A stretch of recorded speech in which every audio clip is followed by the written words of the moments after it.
أفلام شهر 7.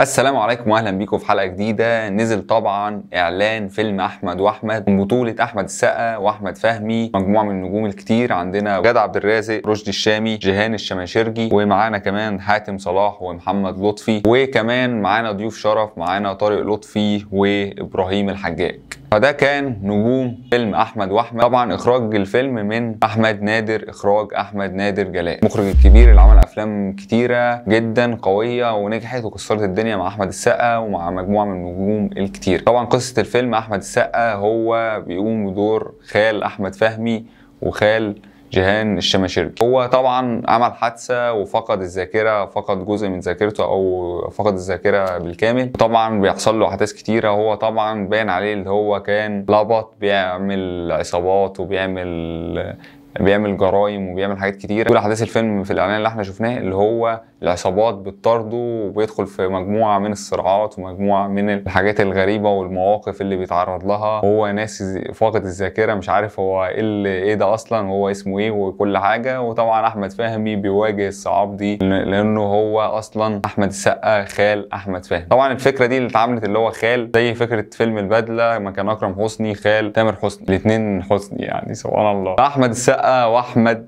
فهمي الاثنين بقى ايه اللي هو ده قايم بدور خاله، رغم ان انا حاسس ان السن برضه السن قريب مش بعيد، بس نفس الفكره اتعملت في فيلم البدله. ففكره لذيذه يعني. هنشوف الفيلم هيبقى عامل ازاي. هو الفيلم تصنيفه اكشن كوميدي، فان شاء الله يبقى فيلم كويس وهنتفرج. والفيلم ده هينزل في شهر 7 2/7 بالتحديد في السينما. ان شاء الله الفيلم ده يكسر الدنيا بفيلم حلو ومتحمسين وانتظروا المراجعه بتاعته اول ما ينزل. تاني حاجه الفيلم منزلين عنه اللي هو هيبقى 100 دقيقه، يعني حوالي ساعتين الا تلت. فهنشوف الفيلم هيبقى ايه، في الاحداث فيها هتبقى كويسه، في تناسق وفي تصارع. هنشوف الدنيا في الفيلم. وده الفيلم ده منتظرينه هينزل 2/7. في طبعا اخبار واحنا لسه مكملين في الافلام العربيه. في اخبار نزل اعلان بسيط لفيلم السلم والتعبان. فيلم السلم والتعبان اللي اتعمل 2001 كان اخراج المخرج الكبير طارق العريان. عمل فيلم الجزء الثاني من بطوله عمرو يوسف واسماء جلال. الفيلم ده نزل اعلان بسيط، هينزل السنه دي. الفيلم ده نزلوا اللي هم كامينج سون 2025، هينزل السنه دي بس مش عارفين هينزل كام تحديدا. اعتقد هينزل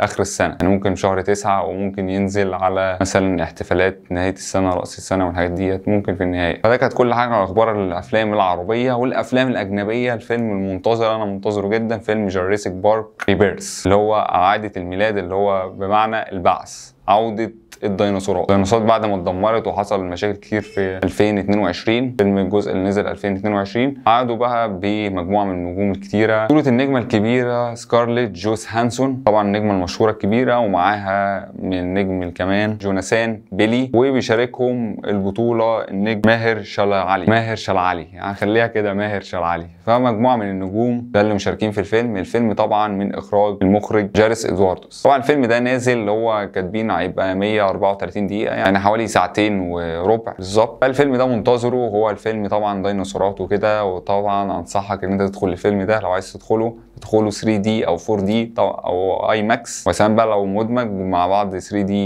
اي ماكس تبقى حاجة مجنونة جدا. وطبعا تبقى ايه عشان تستمتع بالفيلم، ان هو فيلم طبعا ديناصورات وحاجات دي. فانت لو دخلته 3D هتحس ان انت جوه الفيلم وهتعيش الفيلم. لو دخلته سينما عاديه انت مش هتعيش حاجه. واعتقد اصلا من الفيلم ده مش هينزل افلام الاجنبيه بالذات، والافلام القويه اللي بتبقى فيها مثلا رعب او فيها حاجات كائنات وحاجات كده، يعني بتبقى معتمده على 3D وتبقى بتنزل في سينمات معينه، مش اي سينمات عاديه شعبيه ينزل فيها الفيلم. فان شاء الله يبقى فيلم حلو. والفيلم ده منتظره وهينزل يوم 2/7. فشهر 7 نازل فيه افلام كتيره. فيلم احمد واحمد، فيلم جوراسيك بارك ريبيرث، منتظرين ان شاء الله. والافلام تبقى قويه وتكسر الدنيا. وهنعمل لهم مراجعه باذن الله اول ما ينزلوا هنتفرج عليهم، نعمل لهم مراجعه. بس لو عجبتك الحلقه ما تنساش اللايك والشير والسبسكرايب وفعل جرس التنبيهات عشان يوصلك كل جديد. ونشوفكم في حلقه جديده باذن الله.